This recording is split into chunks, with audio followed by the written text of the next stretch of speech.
Alam mo, nung huli kita makita, mga ganit... Jake! Kung pwede nga bang pumatay ng anak, siguro ginawa ko Tito na. ba? Dong, Ay, senyorito. kuha Nandiyan mga na bag pala ni kayo. Senyorito Jake. Senyorito. Senyor. Dai, Oh. tabangi. Opo. Vamos adentro, hijo. Oh, kailan mo naman isasama si Arian? Next time na lang when she's not too busy. Jake, iho! Tita! Hi! Oh. Sus, Gino, kagwapo-gwapo naman itong pamangking ko. Mabuti naman, naalala mo pa kami.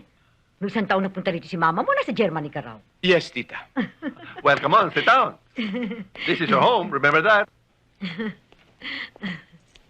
Pagkakain natin, pupuntahan natin ang pataniman ng ubas na inialok sa'yo ni Mr. Naku, Montebello. makapaghihintay sige. na yan. Bayaan mo munang mag-siesta si Jake. Bukas na lamang ipuntahan yun. Hindi. Tita, kasi merong padala ang mama para sa mga sibilya. Kailangan pumunta ako mamaya doon. Ah, yung kaibigan matalik na yung papa? Oho. Baka hindi mo makausap ngayon na matino si Bob. Bakit ho? May malaking skandalong nangyari sa kanilang pamilya. Mag-isang buwan na. Malaking kahihiyan, Jake.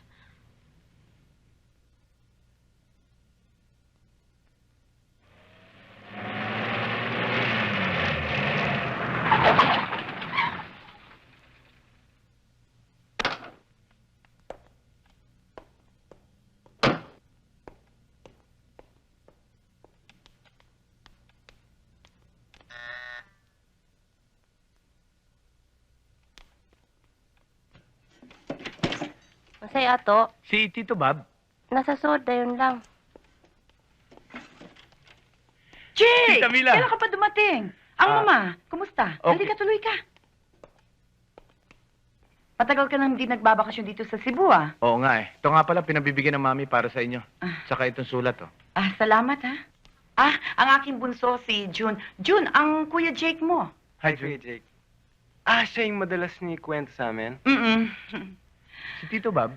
Nasaan? Natutulog. Lasing yata eh. June, ikuha mo siya na maiinom. Kamusta si Tito Bob? Mabuti naman. May konting problema eh. Sandali lang, gigisingin ko siya. Mabuo ka muna.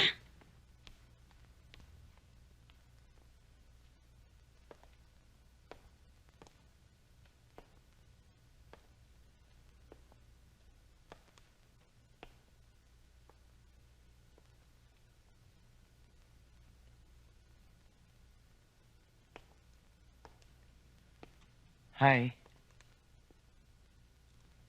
Hello. Ako nga pala ang iyong kuya Jake. I'm a family friend. Ikaw yung panganay na anak ni Tito Bob at Tita Mila, no? Ano nga pala pangalan mo? Ara. Alam mo, nung huli kita makita, mga ganit... Jake! Excuse. Jake! Tito Bob! Langi, bakit hindi ka malang nagpasabing darating ka? Sana nasalubong kita sa airport. Kuya Jake. Thank you. Kung pwede nga bang pumatay ng anak, siguro ginawa ko Tito na. Bob! Tsaka hindi naman nakakapagtaka kung bakit lapitin ng lalaki yan si Ara eh. Maganda naman siya. Pinakiingatan nga namin siya dahil nag-iisa lamang siyang anak namin babae. Alam mo naman dito sa bayan natin, ang pinakaiingatan ng tao ay ang dangal. Pero nung mangyari ang iskandalong yun, para bang binawian na kami ng dangal eh. Maalis lamang ang alingasngas na yan. Mababawi lang namin ang dangal na sinasabi ko sa iyo kung mag-aasawa si Ara. Bata pa si Ara. Kumbaga sa bunga, bubot pa. Hindi pa hinog para mag-asawa. Pues, pahinugin sa pilit. Ang importante ay may sasagip sa kanya. Kahit kanino, ipakakasal ko siya. Sa ganung paraan mapapabuti ang buhay ng aking anak. Meron siyang tatanawing magandang kinabukasan. Ang totoo niyan, Jake, may isang lalaking nagkaka-interes na sa kanya eh. Kilala ko yung sinasabi ni Bob, Jake. Si Romy de Gracia. Konektado siya sa Bureau of Public Highways. Ay, sus, Ginoo. Yun ang mapapangasawa ni Ara? Patawarin ako ng Diyos sa langit. Hindi ako naghahamak ng kapwa-tao. Abay, mahigit na 25 taon ang agwat ng edad ni Romy at ni Ara. Tita Conchita, hindi naman masyadong problema ang edad sa panahong ito. Ang Roming yon, huwag ka naman magagalit, Jake. Ang lalaking yun isaksakan ng pangit. Precisamente. Walang babae magkakagusto sa kanya. Kaya, kahit nasa isang babaeng markado, papayag siyang pakasal. Yan ang hindi ko maintindihan kay Bob Sibilia. Wasak na ang buhay ng anak, lalong wawasakin, sasaktan pa. Kawawang araw.